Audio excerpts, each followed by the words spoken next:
If you don't use a haversack, we just can't be friends anymore.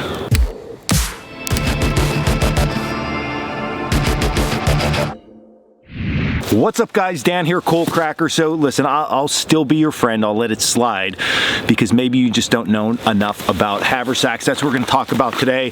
Show you the contents of my haversack because this thing has been toted around with me for at least the last 12 years or more.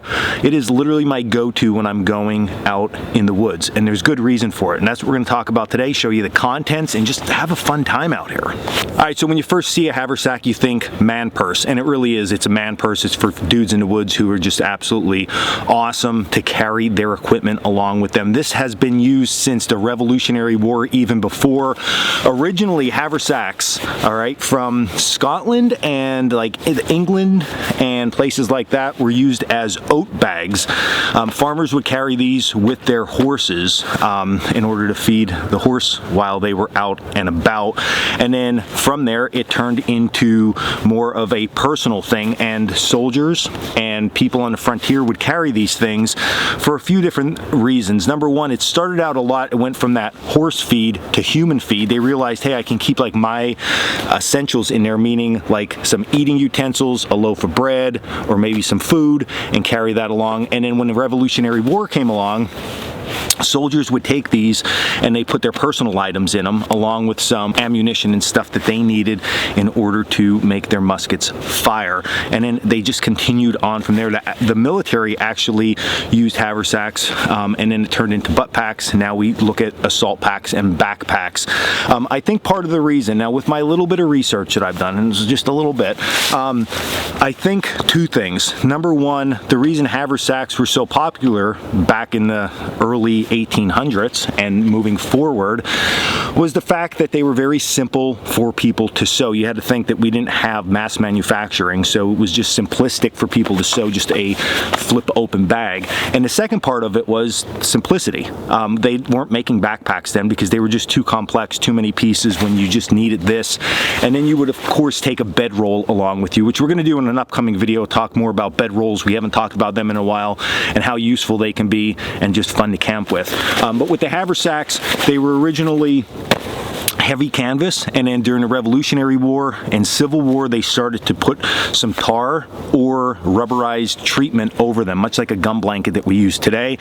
We make these out of oilcloth, which is a petroleum-based wax mixture that goes over heavy cotton canvas, and they just wear in and they last absolutely forever, and they are very water resistant. They're not waterproof because of course the top's wide open, but you can go through rainstorm after rainstorm after rainstorm with these things and the rain just beads off and it's good to go. Now, if you would buy one of these, it definitely doesn't look like this out of the gate. They look all nice and the material looks all calm. And when I say that, like, look at the back, literally at this point looks like leather from it rubbing against my body. So overall, just a good utility bag. We'll talk about some of the utility of it once it's emptied out, but let's get into it. So the top flap itself, and this is what I carry in this pretty much year round. I did throw one thing in here that sometimes is in here, sometimes is not. So the first thing is this top flap. So the top flap, okay, people sometimes modify these to be able to close that top flap.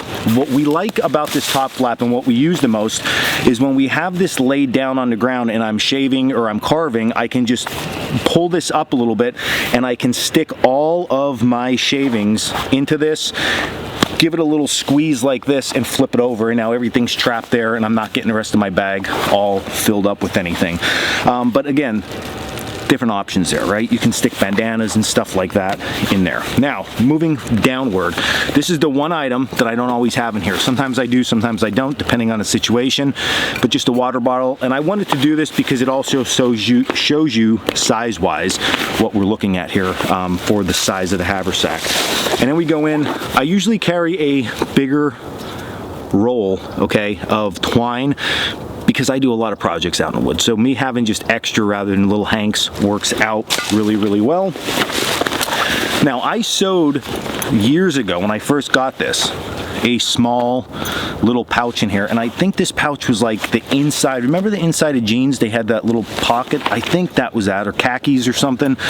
So I sewed that in. It has definitely seen better days. It had to be repaired a few times, and in that I carry my blanket pin. So I have my blanket pin that if I have extra wool with me, I got my blanket pin and I always know where it's at. Otherwise, it's so easy to lose these things. So easy. All right. On the back section, I have what we call a slip pad. We actually make these. This was like the very first one prototype I ever made. It's not the best, but it has some sentimental value to me. So it's just a padded piece that goes in here. It does offer rigidity because the Haversack, as you can see now, it just collapses on itself. It's not really the reason I carry it though. It's more for, boom, sitting on. So if it's wet or damp out and I need to sit somewhere, plus I get a little bit of cushion for my, cushion, I don't know what that saying is.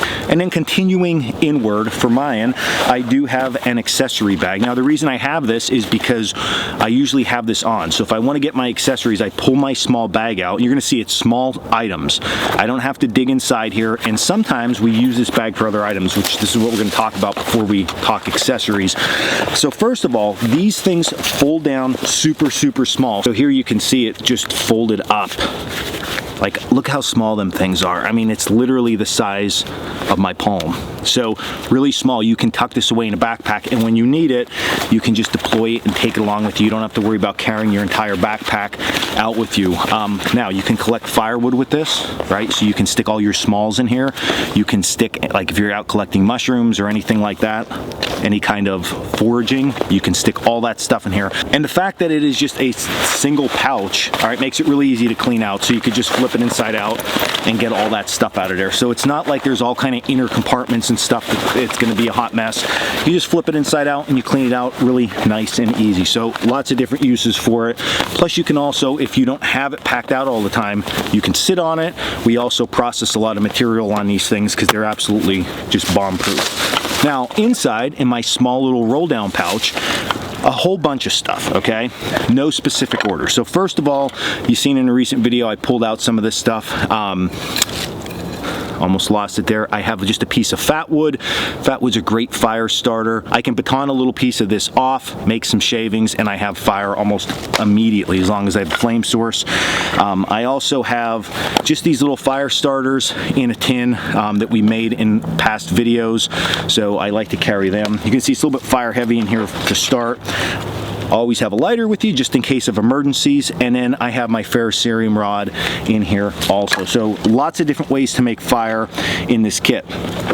Then I have just a carpenter's pencil. Any kind of pencil will work. Nice thing with a carpenter's pencil is it's big and bulky enough to sharpen it in the field, and I can also always shave it down and make firewood shavings out of it. So really cool there.